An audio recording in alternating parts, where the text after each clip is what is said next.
Hello and welcome to Not in episode number 10. This time we are talking about LIV Golf. And I'm very, very happy to be joined by four people much smarter than myself, three of which are going to spend some time talking about LIV Golf. I like to interject occasionally with nonsense and some non sequiturs and some non other stuff. But basically, it's it's a good discussion. I think a lot of things come to the fore here about the morality behind the whole thing, the money behind the whole thing, and then how it really affects golf in general, how it affects the PGA moving forward. And quite frankly, it's a highly intelligent conversation. So it's not something that is, accustomed to being, shared via this particular medium under this particular format, under my particular umbrella, and other various particulars. But hopefully you enjoy it. Hopefully, maybe you have an opinion. If you do, don't hesitate to call in. Love to hear what you have to say or think about LIV Golf. I think this, comes through pretty well. I think all of us, shared our various opinions, and I think we're all sort of not quite in the same boat, but we're in the same sort of body of water. I think, for the most part, there are some differences here and there, but I think we're in the general sort of area. So, um, take a listen. Hope you enjoy it. Like I said, if you do, 617-657-4736. Call into the show, leave a voicemail. Love to hear from you. And yeah, that's it. Listen to the interview though. Don't leave now. That'd be stupid. Asshole. Ladies and gentlemen, I am super excited to have a meeting of the minds, which began as most inane arguments begin, and that was on Twitter. The talk was of the Saudi Super Golf League, DBA, LIV Golf, the player movement of PGA vets, Corn Ferry Tour, hangers on, and an odd amount of dudes from Thailand for some weird reason.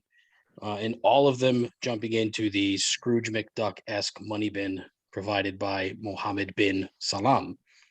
It is a fascinating story, but even more so for golf fans and people that spend too much money on a regular basis at subpar munis shooting 110s.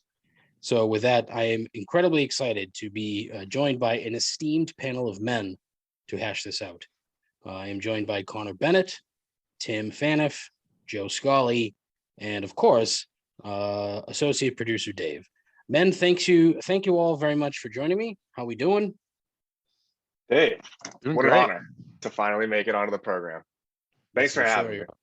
Thanks for having me. It's the first time I've ever said thanks for having me at a place like this. I've always wanted to say, like, come on a talk show or something and say thanks for having me. So thanks for having me. Anytime.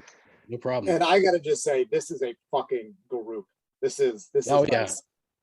I've truly been looking forward to this group. This is terrific. So basically, AP Dave has made it quite clear that he knows nothing about golf. So he's essentially here to be the arbiter of arguments. And I would say in about 40 minutes or so, he'll declare a victor. So what I'm just kind of hoping to do is toss this around in a very unsophisticated, around the horn type of fashion. And so being that the general sort of topic here is LIV Golf, what I'm looking for to start off is just your general take / thoughts about LIV Golf. We'll start with you, Joe, and then we'll go. My general thoughts on LIV Golf. Well, for starters, the field was hysterical. Like, sure, we all turned it on day one just to kind of see what was going on, see what it was all about. And then these guys are like duffing chips around the green. You can't pronounce anybody's name on the leaderboard because you've never heard of them in your entire life. It is what it is. Saudi stuff aside, like, we can get political. I don't really feel like doing that. That's a pretty tired conversation. The product was, it left a little bit to be desired. Connor? I'll start with that. Okay. Connor, you're muted, so this isn't going to help. Oh, I didn't hear you say Connor. I did say Connor. I said it twice. I'm pretty much in the same boat as Joe. Like, you look at just the tournament from this past weekend, like the PGA, it was like Rory at the top and like people you actually recognized. I did not care at all about the people in the LIV tournament. I watched it for like an hour, probably just streaming while I was working, and just absolutely terrible product in my opinion. Wow. All right. Tim? You guys both have this completely wrong. So here's the correct take on this. The LIV Golf League is great for golf, actually. And That wasn't a question. it was my overall thoughts on LIV Golf. It's great. The live from the weekend. Yeah. So here's why it's great. So one, yes, the product right now isn't spectacular, but they're on a long-term trajectory here. You have to think about the long-term play here, assuming that they're going to be around here for at least a couple of years. So their goal should be to continue to pick off a couple top 50 guys every year, like they did this year with obviously DJ, Bryson, Reed, two hateable guys for sure, but whatever, you get a couple, they're still big names. You get a couple more of those guys, but then you start plucking some of these amateurs out there, and you can guarantee some kid, some young stud coming out of college, all right, we're going to give you 20 million guaranteed, which would take you to be like destroy golf on the PGA Tour for a couple of years to actually make that kind of money. Well, maybe they'll consider doing that. You get a couple of young kids. Now the field in a couple of years is actually pretty good. I agree the field was like, especially before they announced Bryson and Reed and stuff, like it was embarrassing what they produced out there. Pretty gross. I didn't watch a minute of it either. I didn't even know where to watch it, to be honest with you. I tried to watch it at one point. I couldn't find it. And the finish of the PGA Tour was great. My overall take on it, though, is that the PGA Tour should do what they did. I have no problems with what the PGA Tour did. I have no problem with what LIV Golf is doing. You have a problem. I have no problems with the Saudis paying for it. Okay. Dirty money everywhere. As I said on Twitter, there's dirty money everywhere. Huge fan of the Saudis. Okay? Have you not watched MBS? Yeah. Guess what? PGA Tour did an event in Saudi Arabia this year. Like they're into the Saudi Arabian money as well, just not as blatantly. So that part doesn't bother me at all. And PGA Tour should suspend them. It's a competing league, so obviously they're going to go out there and not want them to join that. My biggest problem, the reason why I actually support LIV Golf, is because the head of the PGA is the biggest bitch I've ever like heard talk in my life. I've never heard of this guy until like 3 months ago. He is the whiniest little baby in the world. Like just the antithesis of what I picture country club golf yuppie spoiled brat 60-year-old to be. Like that is what this guy sounds like. If I were him, I'd say you don't need we don't need you, you need us, like he kind of said the other day. Let him go. Great, go take your money, and you're stuck over there. When this thing falls apart in 5 years, you're screwed. Fine, but don't like whine and complain and like make it out to be what it's not. That's my biggest problem. So he turned me off so much from PGA to actually root for LIV to be successful. And I think they can both be successful. But that's my biggest point. All right. Can I just say one thing? Yeah. Joe and Connor, you guys are going to need to do a much better job because Tim just killed you guys there. Thank you. Thanks, Dave. Thanks for chiming in. Wow. Well, yeah, Appreciate thanks, that. Dave. Appreciate it. So my thing. Tim, you're not going to hear. Oh, sorry. Go ahead, Dave. No, good. I mean, I certainly agree with you on the Jay Monahan stuff. He's been inept for years. And I mean, he's gotten comfy. He's gotten content with a really shitty product. The PGA Tour is shit. I mean, if you look at the lineup of like the Sanderson Farm, the John Deere, nobody's watching this shit. And they lucked out. They couldn't have been a better scenario for the PGA than the RBC Canadian Open, ending with Rory and JT in a duel, Rory shitting on Greg Norman when the tournament ended, being like, that was 21, one more than somebody else. So that really, brought it out of me. The Prince of Ponte Vedra, Rory McIlroy, coming to fucking save the day. Jay's white knight, as usual. But Jay needs to step down. I think that Jay Monahan he has to step down, and I think that it's time that you crown the cat. You just give the cat the commissioner job, and you say, you know what, cat, you are the PGA, so go ahead and run it. I'll tell you what, I never thought about that. If they did that, LIV Golf is dead tomorrow. If they fired this guy, 100%. if they fired Jay Monahan, if that is what his name is, I'm not even 100% sure it is. That's If it. they Yeah. fire him, then they make Tiger like the acting player commissioner. LIV Golf dies tomorrow. And I mean, I have a question. That is an incredibly bold take, Joe. Yeah, but I mean, Number who's one, a better man for Great the job? idea. he's never going to do that. Never. Never in a million years would he ever say, okay, sure, yeah, I'll run the PGA. There's no money in it, number one. Number two, he still wants to play. Even though he can't, he still wants to play. I mean, I think Player in commissioner. theory, I think Bill Russell I did that mean, one year. well, that's Yeah. true. He kind of did. So I don't know. No, Rory will be the guy. If he was at that stage in his career, I think Rory would sign up for that. Hmm. But I think it's I interesting don't you know. bring up money. You're a punching bag. I mean, that's the problem. You'd end up being, and You're a punching it's bag. obviously a little bit different. Monahan. Right. But I mean, you're going to get the same heat that he does. You just have to be an adult about it, be able to handle it, which Monahan can't do. Yeah.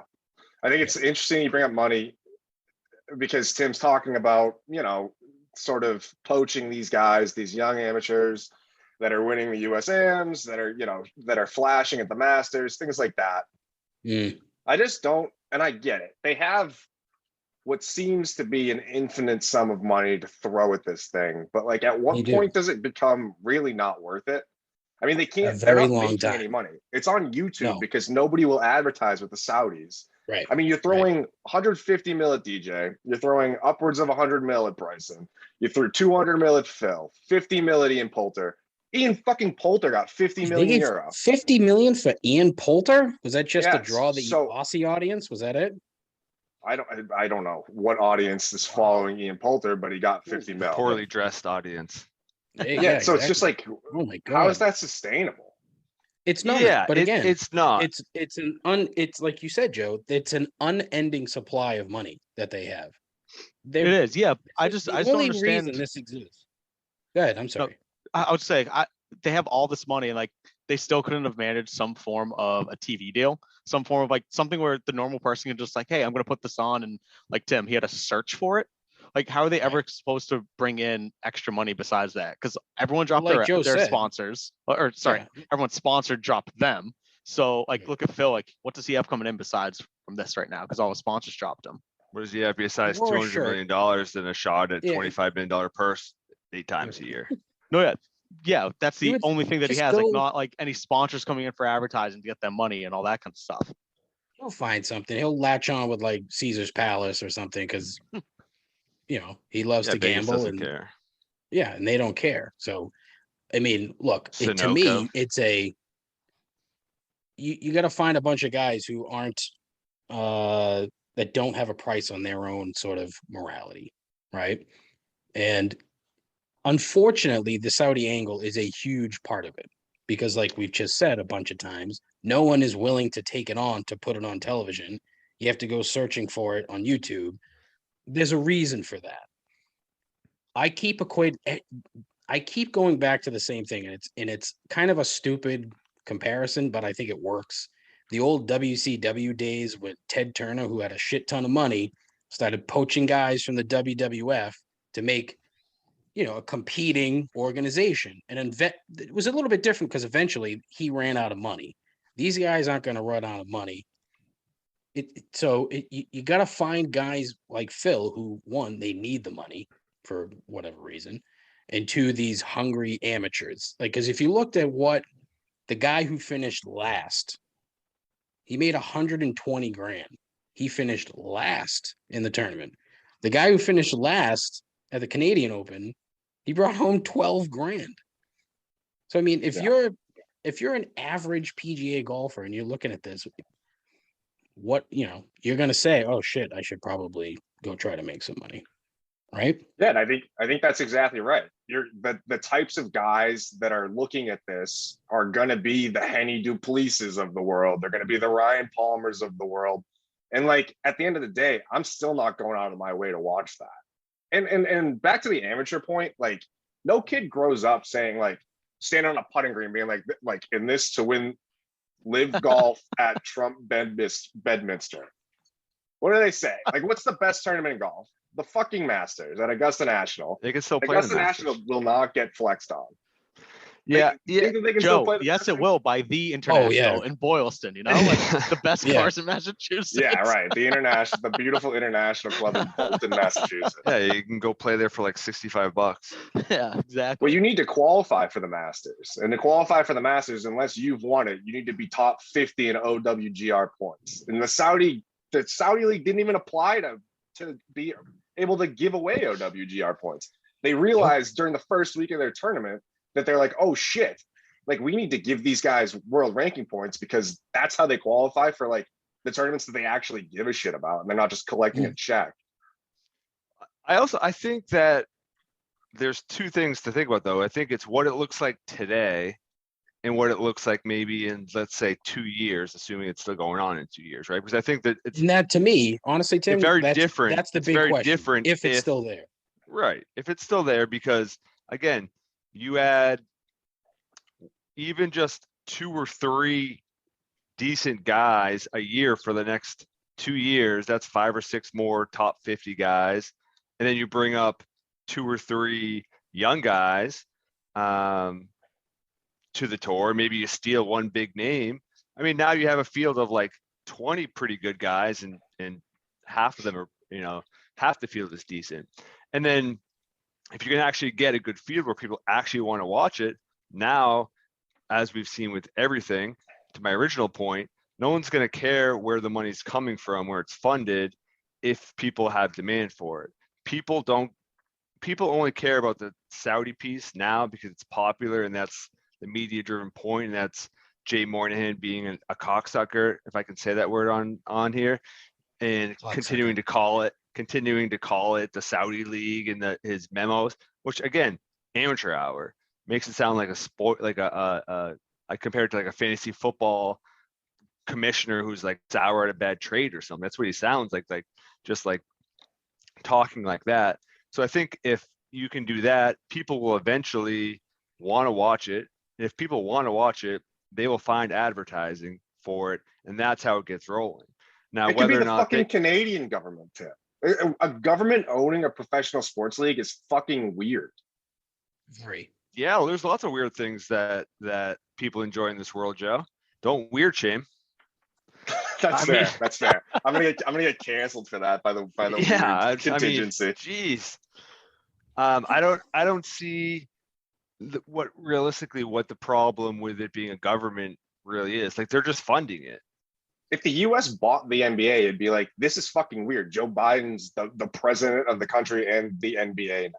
I That's mean, weird. it kind of seems like China. Yeah, owns but a good that's a little chunk of bit the different in NBA Saudi. with all Like- the stuff that happened last in- year. That's what I'm saying, Connor. It doesn't even matter that it's Saudi Arabia. It could be Canada. It could be the state of New Jersey. It just doesn't make any sense. Like, why yeah, should no, some absolutely not. government call the shots on a professional sports league? That's just not how shit works. It makes no sense.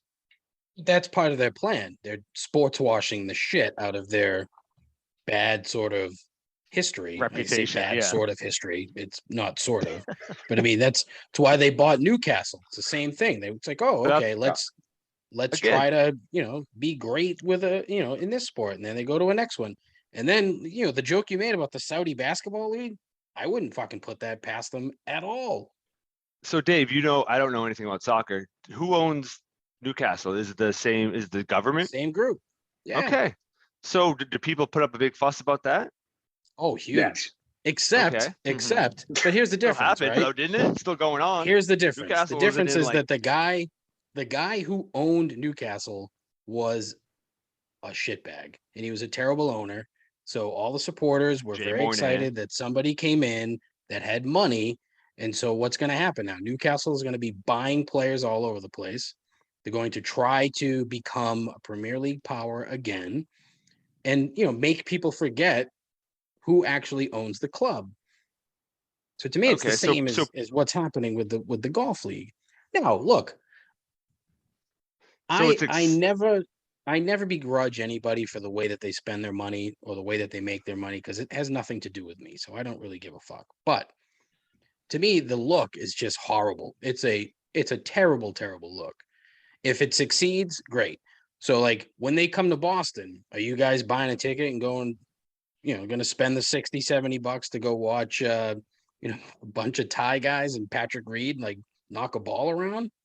Hey, you just I've use never code. been- You just use Absolutely code not. Dustin Johnson 25, and the first 100 people that enter the code get in for free because we can't Yeah. sell tickets.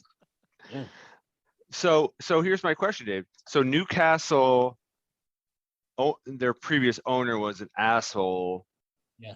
So they're now happy that they're owned by the Saudis because they're going to spend a bunch of their dirty money on them. So as long as A lot of they're them. It's replacing a- somebody crappy, it's okay to take Right. their money. Is how it goes. I mean, That's to FIFA, me, baby. If yeah, and that's the other. But I mean, look, professional soccer is filthy anyway. So, but he was just not a good owner. He was a terrible owner. They were bouncing up and down between the Premier League and the Championship a couple times. So it was weird that, when the Saudis came in and bought him and said, "Okay, we're going to spend a bunch of money," you had a lot of people very upset right up front, a lot of protesting, a lot of issues. But then over time, which is going to happen with this thing, over time, I think they just kind of forgot, or they just stopped caring. I think the biggest way to look at this live situation is not from the professional standpoint. Like, I don't care what types of checks these guys are fucking cashing. I don't really care where the money's coming from. That's besides the point. Like, as a fan of golf, the question that like Twitter people and us should really be answering is this good for golf from a fan perspective? So that kind of takes me to my next question, right? So the PGA Tour themselves, it's a nonprofit entity, okay? They obviously do not have the money to compete with LIV unless they do some sort of massive business shift, and even still, they're not going to have that the ability to compete. So, with that in mind, like what does the PGA need to do to keep this from happening? Say next season or whenever they continue to poach guys, what would they need to do in your mind to keep it from happening? Connor, let's start with you. So like I think what the LIV has going for them right now is, like we said, they did get like all these amateurs come in, like, oh, like the PGA Tour is a grind for people who like aren't guaranteed to win for the most part. You're like, great, if you come in like 1st through 10th, like you're making money, it's great. Like when you come down in that 50th, you're not making much. Like you said, like, the winner in the Canadian was what, 12 grand. So like it's a grind for a lot of these people. So like that's really appealing for amateurs to come out, be like, all right, it's guaranteed money. I got some exposure. I got some like reps at a higher level. Granted, it's like, in my opinion, obviously not the PGA, but like it's at the higher level where they're getting experience, they're getting reps, and they're getting money. Then like great, if they drop it, if the PGA works out a deal, like if you're not working in any of those LIV events, like you get to coming back to the PGA, great, they have a choice. But in order for the PGA, I think, to keep up in the long run, if the LIV succeeds, they have to have like some form of guaranteed money to those like people who want to come out and actually get onto the tour. That's the only way I can see, if the LIV succeeds in the long run, how they're possibly going to do that. Because you're just not going to get that young talent out of that, I think, in my opinion. I feel like it has the potential to actually, this is the point I think where Joe and I parted ways on Twitter, was I think it has the potential to be kind of cool if they did it right, which they probably never will because there's so much hatred on the PGA side. But I think it would be pretty cool if you could get some new young guys on LIV and they're doing well, and then let's go see how they perform against the PGA, like in a few PGA events, or right, you could do some type of thing like that. I think there's enough good golfers and good young golfers, especially now, for them to be that they're just buried. They probably don't get the confidence to ever like make that break. Like there's plenty of stories of guys that are super successful now who barely made it on tour and kind of got that confidence, got that break and made it. there's probably a million that didn't quite make that break. Now you give a handful of those that shot on LIV, they hone their craft, they become actually a lot better, they get that confidence, and now they can compete, and golf is in a better place because you have more championship level golf to be played on both sides. Now, I think that would be cool if you could then combine them and see what happened. But again, I don't think that will ever happen or anytime soon, certainly, because Jay Monahan's a bitch. I do like Joe? that we keep leaning on that because again, that is definitely the point That's that my we agree on. flagship point here. That's the general. I'm good with that. consensus. I agree with that. I think That that all like, money's it's gonna be dirty tricky money. though. It's gonna be tricky though with, you know, people coming onto the LIV tour and quote unquote competing. I mean, if these fields, even if, like you said, in a dream scenario, they do poach like 1 or 2 superstars per year, like you're measuring yourself versus absolute nobodies. I mean, the strength of field numbers are going to be at like rock bottom. If you're the tour, one, you need to fucking get in bed with the majors. You need to get in bed with the majors. You need to get buy-in from the USGA. You need to get buy-in from the RNA and the PGA of America, and plant your flag and say, this is only players that qualify via the tour, the European tour, or the Asian tour can play. There needs to be less events. But what's tricky about that is the events are how the players make up for their FedEx Cup points, how they bolster their bank accounts by beating up fields that are on the weaker side. So it's tricky. I mean, like DJ said it the other day. He's like, yeah, they're like, what are you going to do with all your free time? Like, aren't you going to miss golf? And he's like, no. He's like, I can do whatever I want. These guys just want to play less. The superstars want to play less. And LIV kind of fucked up because they didn't. Yeah, and they didn't get any of the leaders. They didn't get any of the quote unquote cool kids, the loud voices in the room. Like the tour looks to Rory, they look to Justin Thomas, they look to those types of guys. It's to like, hey, like what the hell am I supposed to do here? DJ doesn't say anything. Bryson is an asshole, and it's well known across the tour that Bryson is an asshole. No one's missing him at all. Those aren't the guys. Those aren't the guys that are gonna get out like boots on the ground and start recruiting.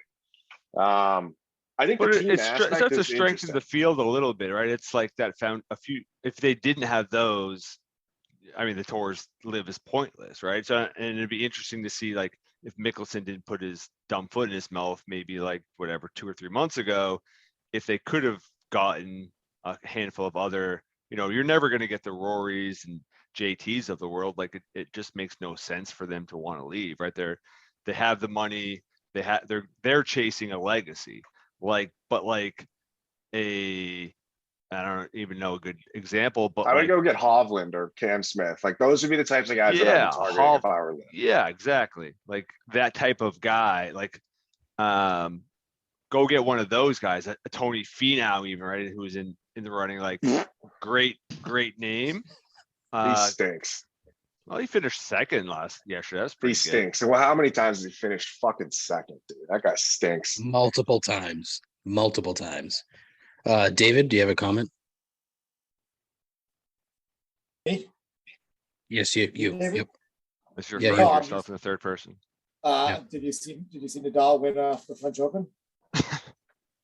No. No, good for him though. Yeah. And I think the tour just has too many fucking tour cards, man. Like take Ryan Palmer's goddamn card away. Take Dylan Fratelli's card away. Take Patton Kizair's card away. Like these guys have. I love that you keep dropping like fringe players here. That is just get them the fuck out. Amazing. Get them out. Send them You're to not in LIV. the top 70. We'll you don't take have a card anymore. See you later. Go play in Take Saudi them over Arabia. on LIV. Yeah. You can have have $5 too. I mean, what is there a reason why the field and all of these fringe and these like, you know, just random weeklies are so huge? Is there a reason why? What, like why the guys like still qualify for these types of fields? Well, no, just like I've always wondered why the field in some of these, you know, smaller, you know, events has always been massive. And I just don't know why. I mean, it's just playing opportunities. If you qualify for your card, which is a lot of people, so the people that have their card and have played well enough against the OWGR get to keep their card, and the top 50 in the Corn Ferry are eligible for a card, I think is the number. And like with the Is more it bodies. 50? Holy shit! I didn't know it was that I much. don't know, something that might be wrong. I might be fucking that up. But regardless, there's a decent amount of KFT No, guys you're up, Joe that Steeler. keep influx from like their farm system. So then the fields just get wider and wider.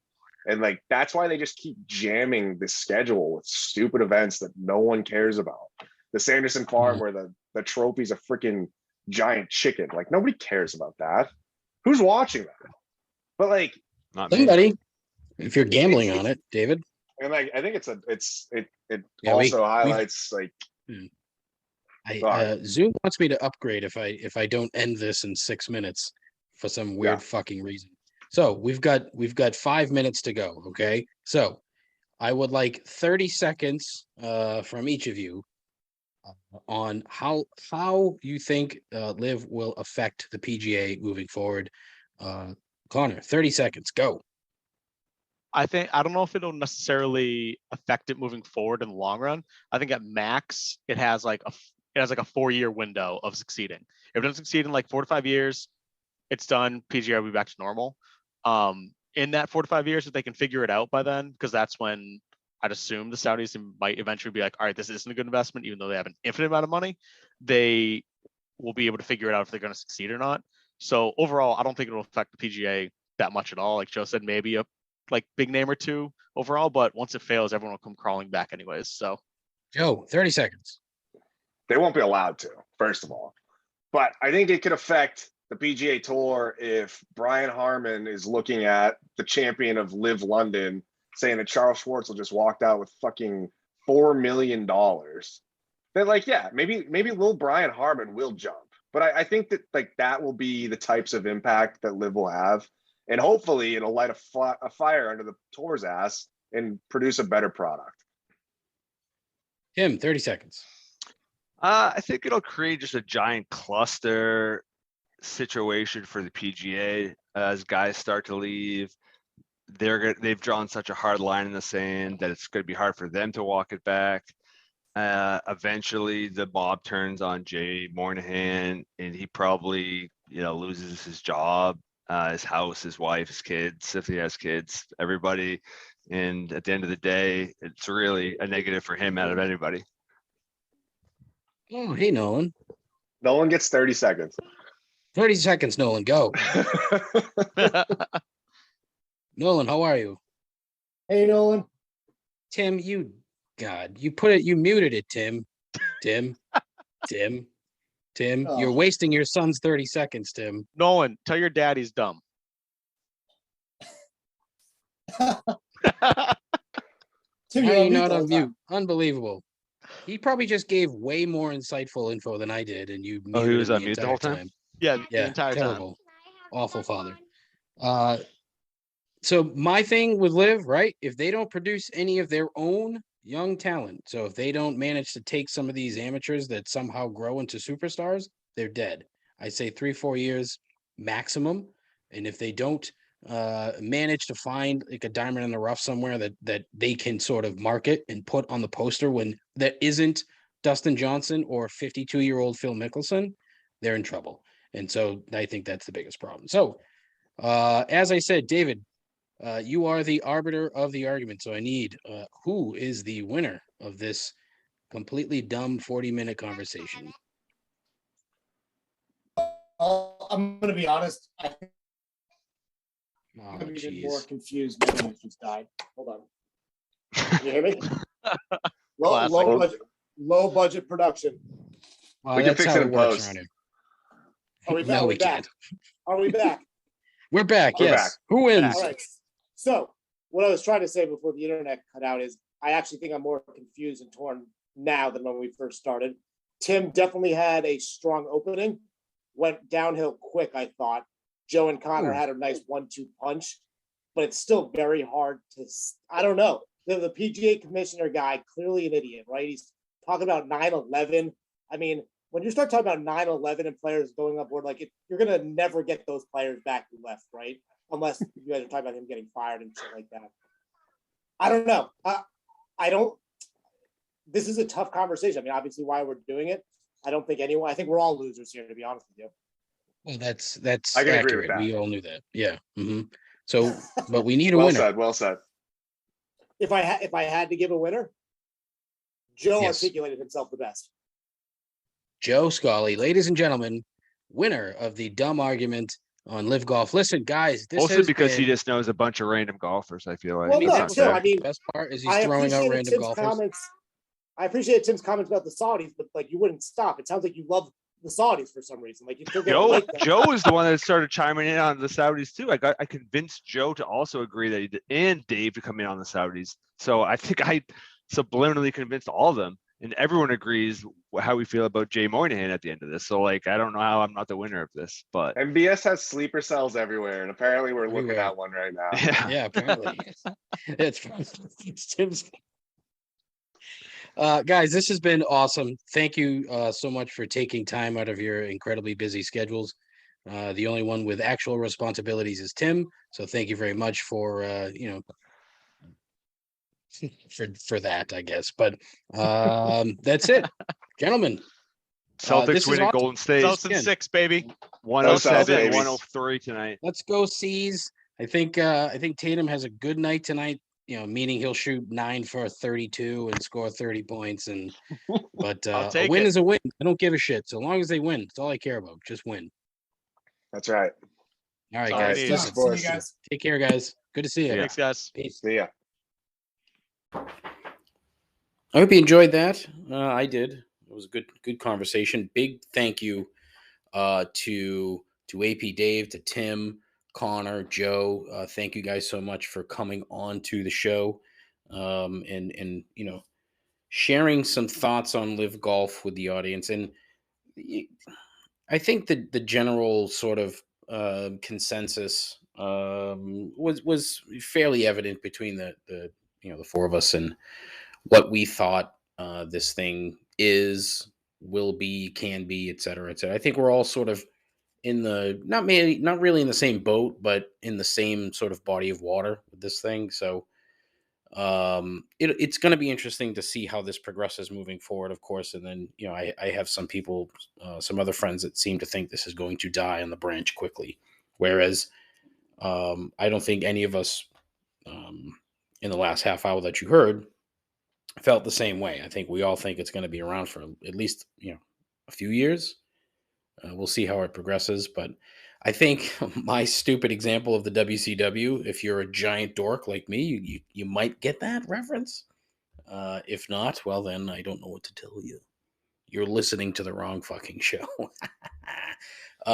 If you do have an opinion, I'd love to hear it. 617-657-4736. 617-657-4736. Call into the show, leave a voicemail. As I'm recording this, Phil the Groundhog is below my feet making a ton of fucking noise. I don't know what this guy is doing. Driving me nuts. He's probably fucking chewing wires or some shit. Who knows? But anyways, listen, as always, thank you so much for listening. I appreciate it. Please tell your friends. I beg you to tell your friends. If you don't have friends, pretend and just tell strangers. Tell your mom, tell your dad, tell somebody, Let's try to make this stupid fucking show a little less stupid. Just a little. That's a tagline. Just a little less stupid. I doubt it. No, it's not going to work. But as always, thank you so much. Ta-ta.